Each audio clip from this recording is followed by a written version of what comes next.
দ্বিতীয় বিবরণ 31 অধ্যায় 6 এবং 8 কি বলছে?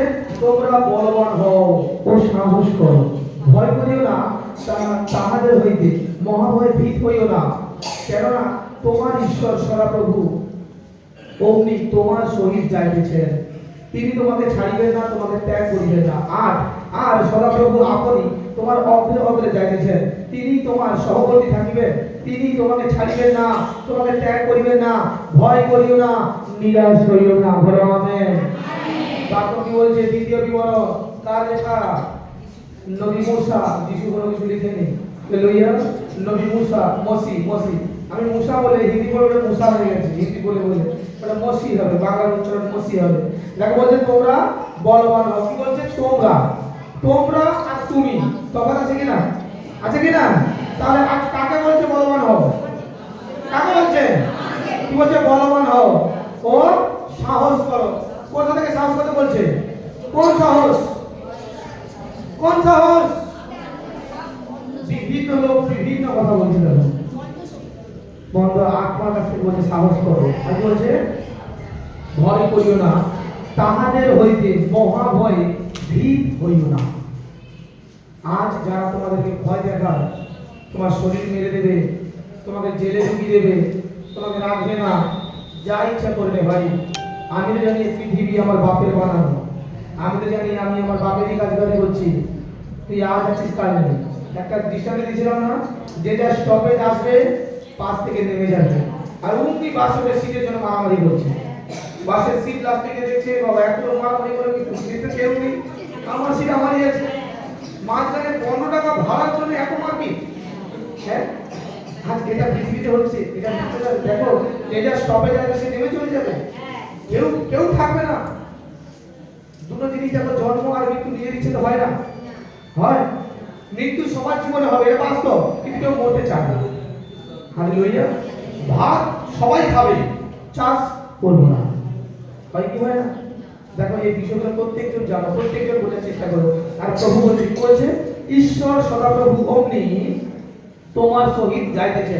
কার সহিত? তোমার সহিত। তুমি যেখানে যাচ্ছ, যে জায়গাতে যাচ্ছ, পরমেশ্বর তোমার সঙ্গে আছে। এমনটা নয় যে প্রভু তোমার সঙ্গে নেই। আর বলতে তিনি তোমাকে ছাড়িবেন না, তোমাকে ত্যাগ করিবেন না। তিনি যে কোনো পরিস্থিতি, আমার পরমেশ্বর বলেনি আমি তোমার পিছনে আছি, আমার পরমেশ্বর বলেনি আমি তোমার সামনে আছি, আমার পরমেশ্বর বলেনি আমি তোমার সাইডে আছি, আমার পরমেশ্বর বলেনি তুমি এটা করো সেটা করো। আমার পরমেশ্বর বলছে আমি তোমার সঙ্গে সঙ্গে আছি। তুমি ঝড়ো হাওয়া দিয়ে বইছো, বাইরে বলছে আমি তার সঙ্গে। তুমি আগুন দিয়ে চলছো, বাইরে বলছে আমি তোমার সঙ্গে। তুমি কাঁটার উপর থেকে চলছো, বলছে আমি তোমার সঙ্গে। তুমি অভাবের মধ্যে চলছো, বাইরে বলছে আরে আমি তোমার সঙ্গে সঙ্গে আছি। হালেলুয়া। অনেকজন মনে করে আরে আমি তো অভাবী, আমার মতো কষ্ট হয়তো আর কেউ নেই। আমি তোমাকে সত্য সত্য বলি, সব থাকতে সুখী তুমি। হালেলুয়া। পরমেশ্বর তোমার সঙ্গে আছে। একটা কথা প্রত্যেকজন করে চিন্তা করে দেখো, প্রত্যেকজন সততার সঙ্গে চিন্তাটুকু সততা করো। তুমি যখন প্রবলেমসে পড়ো তখন সবথেকে বেশি পরমেশ্বরকে ডাকো, নাকি যখন খুব খুব খুশির মুহূর্ত তখন পরমেশ্বরকে ডাকো? যখন খুব প্রবলেম, মানুষ কিন্তু সেই সময় বেশি ঈশ্বরকে ডাকে। হ্যাঁ, ডাকে কিনা? আর যে মানুষ খুব আনন্দে পরমেশ্বরকে ডাকতেছে তার সঙ্গে তেমনটা হচ্ছে। তুমি যেমন বলবে তেমন কাটবে। আজ আমি আমার জীবনে সুখ যা হয়ে গেছে, পরমেশ্বরকে ডাকা আমি বন্ধ করে দিচ্ছি। চল আবার দুঃখে ফিরে যেতাম, এ কাজ না করো। তাই জন্য বলে দিবারাত্রি তার ধ্যান করো। কেন এই কথা বলেছে? দিবারাত্রি তার সঙ্গে থাকো আর তার ধন্যবাদ করো। প্রত্যেকটা মোজাকে আমাদের কেন শিক্ষা দিলাম যে তোমরা সর্বক্ষণ প্রার্থনাবিহীন কোনো কিছু করবে না, প্রার্থনাবিহীন কোনো কিছু করবে না। এটা আমাদের লাইফ, আমাদের জীবন। আমরা প্রার্থনা ব্যক্ত কিছু করি না। বাইরে যদি কোনো সিদ্ধান্ত নিতে হয়, ব্যক্তিগত যদি কোনো সিদ্ধান্ত নিতে হয়, এখানে বাইবেল কি পারমিশন দিচ্ছে এটা আমরা দেখি। সব কিছু নিয়ে, প্রত্যেকটা কিছু নিয়ে বাইবেলকে আমাদের মধ্যস্থ আমরা রেখেছি। তাই তোমরাও রাখো, তাহলে তোমাদের জন্য ভালো। এই যে বচন আমি আজকে পেয়েছি, দ্বিতীয় বিবরণ 1:6, এই বচন আমাদের কতটা শক্তি যোগাচ্ছে, কতটা সাহস যোগাচ্ছে। যদি কেউ বচনের মাত্রা বুঝতে পারে, সে মনে করে আমি আজ পৃথিবীর শেষ, কারণ পরমেশ্বর আমাকে এত বড় কথা বলেছে। আর কি বলছে? আগে কি বলছে? আজ সদাপ্রভু আপনি তোমার অগ্রে অগ্রে যাইতেছেন, তিনি তোমার সহবর্তী থাকিবেন। হালেলুয়া। কে তোমাকে তোমার আসতেছে? পরমেশ্বর বলছে আমি তোমার সঙ্গে আছি। কে তোমাকে ছোট করতে আসতেছে? পরমেশ্বর বলছে আমি তোমার সঙ্গে আছি। মনুষ্য তোমাকে এক ধাপ নিচু করবে, আমি তোমাকে 10 ধাপ উঁচু উঠাবো। কিন্তু তুমি তো ঈশ্বরের নাম সবার সামনে বলতে রাজি নয়, হবে কি করে? আমি যে যিশুকে বিশ্বাস করি, আমি যিশুতে আসক্ত। আসক্ত কথা মানে জানো? আমি তাহলে সবার সামনে বলছি না, চুপি চুপি বলছি, চুপি চুপি কাজ করো। মনকে খুলো, কাউকে দেখে ভয় না করো, সাহস করো। পরমেশ্বরের কাছে প্রার্থনা জানাও হাসি মুখে, শক্তিতে জানাও হাসি মুখে প্রার্থনা করো। সেই মেহনত উঠাও প্রার্থনার সময় দাও, বচন করো। আর দেখো প্রভু তোমার জীবনকে কিভাবে চমৎকার করছে। বচনকে প্রত্যেকটা মুহূর্তে রাখো, বাক্যকে প্রত্যেকটা মুহূর্তে রাখো। প্রভুর বচন বলে সঠিক সময়ে তোমার জীবনে পরমেশ্বর সে কার্যকারী করে দেখাবে। আর এখানে কি বলতে দেখো, বলছে তিনি তোমাকে ছাড়িবেন না, তোমাকে ত্যাগ করিবেন না, ভয় করিও না, নিরাশ হইও না। হতাশা হয়ে যায় প্রচুর বিশ্বাসী, প্রচুর ভাবে হতাশা হয়ে যায়। যে কেউ আত্মিকতায় ভরপুর আছে সে কোনো কিছু নিয়ে হতাশায় পড়তে পারে না।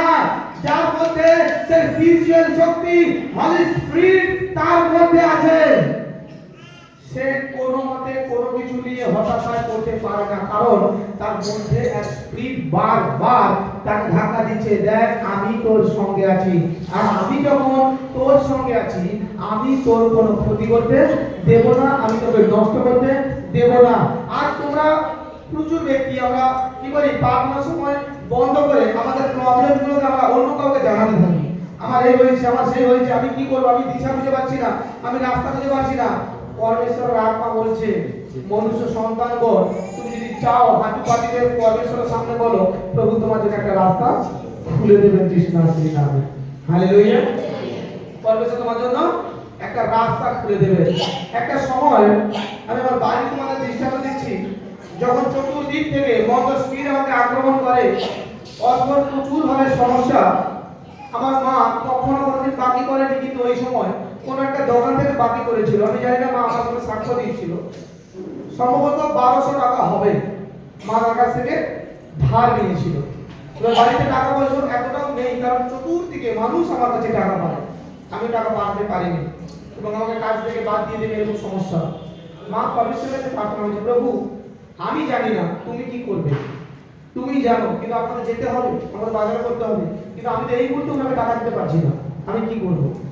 মা প্রার্থনা করছে, মা আমাকে ফোন করেছে, আমি প্রার্থনা করেছি, কিন্তু আমি কি করবো? এই কত টাকা তুমি বাকি করে ফেলেছো, কেন আমাকে জানাও না, এই ধার বাকি কেন করেছো? বলছে হয়ে গেছে, আমি কি করবো, আমরা কি খাবো না? বেশ কথা। মাকে বলছে তুমি প্রার্থনা করো, পরমেশ্বর তুমি মহিমাকে ডেকেবে, কারণ আমার পিতা নিঃস্বার্থ তোমার জীবন সম্পদ কার্যকারী করে। মা আমাকে সন্ধ্যে 7টার দিকে ফোন করছে, বলছি সেই দোকানপত্র বন্ধ করে লোককে বিক্রি করতে করতে পালিয়ে গেছে, সেখানে নেই, তাহলে টাকা নেবে না, বলছে আমি কি করে করবো? কিন্তু দোকান বন্ধ করেছে, যে লোক হুমকি চুপি দেখালো, টাকা চাইলো, রাস্তা থেকে যেতে পারছে না উনি, কিন্তু সন্ধ্যেবেলা ফোন করছে সেই লোক দোকান থেকে বিক্রয় করে দিয়ে কোথায় পালিয়ে গেছে। সে নিজেই কার কাছ থেকে ধার দেনা করেছিল, তারপরে পরমেশ্বর, তারপরে এখানে টাকা মেরে দেবো না। সে ব্যক্তির সঙ্গে বিগত কয়েক মাস পরে আবার দেখা, তিনি নিজে থেকে বলছে আমাদের তো ভুল ছিল, তুমি যেদিন পারবে আমাকে টাকা দেবে, আমি তো চলে গেছিলাম, তোমার তো দোষ নেই দিদি, তোমার দোষ নেই, আমি তো চলে গেছিলাম, প্রচুর দেনা হয়ে গেছিল। দেখো পরমেশ্বর অদ্ভুতভাবে কার্যকারী করে, তিনি মহান, তিনি চমৎকার। যদি তার উপরে কেউ ভরসা করে না, তিনি তোমাকে যেদিক থেকে তিনি তোমাকে রক্ষা করবেন, উদ্ধার করবেন। হালেলুয়া। আমি একবার এই বাক্যর কথা বলছি, আমি যখন কার্যকারী করতাম, আমি বড় মাছের পিসটা দিয়ে আমি খেতে বসে আমার খাওয়ার থালাতে আমি কান্না করছি, ছটছট করে আমার দুঃখ হচ্ছে। আমার বাড়িতে বাবা মাটা তারা অসহায়ভাবে আছে, কি খাচ্ছে আমি জানি না, আমি সেভাবে তাদের কাছে অর্থ পাঠাতে পারিনি, এভাবে আমি জড়িয়ে গেছি। আমি খুব দুঃখ পেতে বলছি, পবিত্র তুমি যাও। আমি যেন ফোন করে বলে শুনতে পাই ওরা উত্তম খাদ্য খেয়েছে, আমার খেতেও মন চায়নি, এতটাই কান, আমার ভাতের থালাতে বারবার চোখে জল পড়ছে, বারবার চোখে জল পড়ছে। আমি সম্মানকে প্রচুর, আমার মান সম্মান নষ্ট হয়েছে, এই ভয়টা আমার মধ্যে প্রচুর থাকে, আর সেভাবে চলাফেরা করি। আমি খুব দুঃখ পেয়েছি, খাওয়ার ঠিক মতো হয়নি, খাওয়ার কুকুর এসেছিল তাকে দিয়ে দিচ্ছি, খেয়ে নিয়েছে, কোথা থেকে যে পশুপাখি আমার কাছে চলে আসতাম আমি নিজে জানতাম না। আমি রাত্রি 8টা যখন ফোন করি, আমার মা খুব খুশি, কি ব্যাপার এত খুশি? বলে বাবা তো এত বড় মাছ নিয়েছে, আমরা সবাই জমিয়ে খেয়েছি। টাকা কোথায় ছিল? বলছে টাকা লাগেনি, দিয়েছে, দেন খেতে দিয়েছে। দেখেন পরমেশ্বর, আমার চোখে জল দিয়ে পরমেশ্বর শুনেছি। যে তারা মাছ ছাড়া খেতে পারে না, কিন্তু বাড়িতে কোনো অর্থ নেই। মাছ কিনে নিয়ে আসবে বা একটা ডিম কিনে নিয়ে আসবে, এরকম বাড়িতে অর্থ নেই। এগুলো জীবন্ত সাক্ষ্য। আর এখানে মা নেই, তার জন্য আমি সেগুলো সাক্ষ্যগুলো দিচ্ছি। উনি থাকলে তো বলতাম না। আর সেগুলো জীবন্ত সাক্ষ্য পরমেশ্বর করায়। তোমরা যদি বিশ্বাস করো, তার উপরে ভরসা করো, তোমরা দেখবে কয়েক মিনিট কয়েক সেকেন্ডের মধ্যে চমৎকার সাক্ষ্য হয়ে যাবে। প্রভু যিশু ব্লেসিং খুলে দেবে। আর পরমেশ্বর সর্বদা চোখে জল জমা দেখে। একটা সময় গরমের দিনে, এই বছরের এখানে কথা বলছি তোমার কাছে, প্রচুর গরম। আর আমার কাজ করতে করতে আমি খুবভাবে নার্ভাস হয়ে পড়তেছি। আর আমি থাকতাম একটা টিনের ঘরে। ভাবো ওই প্রখর গরম, এখানে দুটো উনুন জ্বলতেছে, চিতার মতো জ্বলছে লাগাও করে। ওই পাশে কি ঘুমানো সম্ভব? ফ্যান চালাচ্ছি, গরম হাওয়া। পিতা আমি কি করবো জানি না, তুমি জানো। আমি যতক্ষণ শুনেছি ততক্ষণ ভারী বর্ষা হচ্ছে। আমি উঠে বাইরে বেরিয়েছি, বর্ষা বন্ধ হয়ে গেছে। কে করেছে? পরমেশ্বর চমৎকার করেছে। প্রভু আলমী কার্যকরী করেছে। বছর করে স্টার্ট করেছি, শুয়েছি, বৃষ্টি চালু। আমার পাশের লোকজন বলছে, কি রে তোর পরমেশ্বর সর্বক্ষণ তোর সঙ্গে থাকে। কেন? তুই শুয়েছিস, বৃষ্টি চালু হলো, তুই উঠে গেছিস, বৃষ্টি বন্ধ। তোর নয়, আমরাও একটু ঘুমিয়ে দিয়েছি এই সময়। ঘরে আবার গরম দিতে হবে পরমেশ্বর। আমি যখনই একাকিত্ব ভাব হয়েছি, তখনই আমি আমার পরমেশ্বরকে আমার পিতাকে পেয়েছি। যখনই দুঃখের মানে পরমেশ্বরের কাছে কান্না করছি, কান্না করতে করতে বাড়ি ফিরে যাচ্ছে, রাতটা দেখছি পরমেশ্বর আমার কাছে রুটি নিয়ে এসেছে। সেই দর্শন কোনদিন ভোলার নয়। আমি দেখছি পরমেশ্বর আমার হাতে ধরে আছে, আমার বাপ যিশু নাসরি। আমি দেখবো সর্ব জায়গায় চিৎকার করবো যে যিশু নাসরি আমার বাপ, আমার পিতা, আমার সব কিছু, আমার জাহান, আমার শ্বাস প্রশ্বাস, আমার শরীরের মধ্যে যদি যতগুলো রক্তের শাখা প্রশাখা শিরা চলছে, সব কটা যিশু যিশু যিশু যিশু লেখা আছে প্রত্যেকটা। যখনই একাকিত্ব হয়েছে, এই বচনকে তোমরা তোমাদের কাছে রাখো। আর দেখো পরমেশ্বর তোমার সঙ্গে আছে। প্রভু যিশুকে তোমার সঙ্গে রাখো। প্রত্যেক দিন তুমি প্রার্থনা করো, প্রত্যেক দিন প্রভুকে বলো, তুমি আমার জীবনে এসো, তুমি আমার জীবনে এসো। প্রত্যেক দিন বলো, প্রত্যেক দিন বলো। আমি রোজ প্রার্থনা করতাম আর বলতাম, প্রভু তোমার ভালো তরল আমাকে তৈরি করো। প্রভু তুমি আমার হৃদয়ে এসো, প্রভু তুমি আমার জীবনে এসো। আমি কার্যকরী করতেছি, সেখানে প্রভু যিশু প্রকাশ করতেছি, যিশু লিখতেছি। বিভিন্ন ভাবে পরমেশ্বরকে আমি প্রার্থনা করছি, বিভিন্ন ভাবে। হ্যাঁ, এটা সত্য কথা। আমি অনেকক্ষণ ধরে কিন্তু প্রার্থনা করার সময় পেতাম না, কিন্তু প্রার্থনার ফলে যেতাম। তোমরা প্রত্যেকজন খুব ভাবে তোমরা তাকাবে, ওই পূব আকাশে থেকে সন্ধ্যেবেলা করে একটা খুব জ্যোতি একটা তারা উঠে। বাইরে গেছে, আমি উজ্জ্বল প্রভাতী, উজ্জ্বল নক্ষত্র। একদিন আমার দেরি হয়ে গেছে প্রার্থনা করতে। আমি বলছি, আমি জানি না, তোমার কাছে দর্শন দিতে হবে। আমি অসহায়ভাবে এক কোণে পড়ে আছি। কয়েক মিনিটের জন্য তারাটা উঠেছে, আবার বন্ধ হয়ে গেছে। যারা আমার পিছনে দাঁড়িয়ে তারা অবাক হয়ে গেল, কি হলো? এই ছেলেটা এভাবে হাত উঠিয়েছে আর তার জ্যোতি এলো, আবার হাত নামিয়ে দিয়েছে, জ্যোতি চলে গেছে। অবাক হয়ে গেছে। কেউ জানতো না যে আমি পরমেশ্বরের সন্তান। হালেলুয়া। তোমরা ভাবছো তোমরা একা, তোমরা একা নয়। তার আত্মা তোমাদের সঙ্গে আছে, তার অভিষেক তোমার সঙ্গে আছে। তিনি পরমেশ্বর, তিনি কোনো তান্ত্রিক নয়। তোমার টাকায় তার ক্ষতি করবে, তার টাকায় আমার ক্ষতি করবে। পরমেশ্বর তোমাকে বলবে না, তুই প্রার্থনা করছিস, তোকে এই টাকা দে, এত টাকা দে, তোকে প্রার্থনা করাবো। এ পরমেশ্বরের কাজ নয়। প্রভু পরমেশ্বরের এই জিনিসই নয়। আজ আমাদের মধ্যে থেকে অনেক মানুষ পরমেশ্বরকে আলাদাভাবে দেখে, আলাদা চিন্তা করে।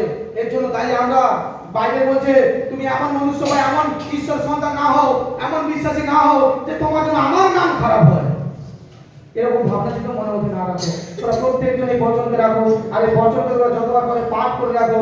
যদি পারো বচনকে বাঁধিয়ে রাখো বাড়িতে, বাক্য বাঁধিয়ে রাখো বাড়িতে। প্রভু তোমার জীবনকে বদলাবে যিশু নাসরির নামে। আমেন।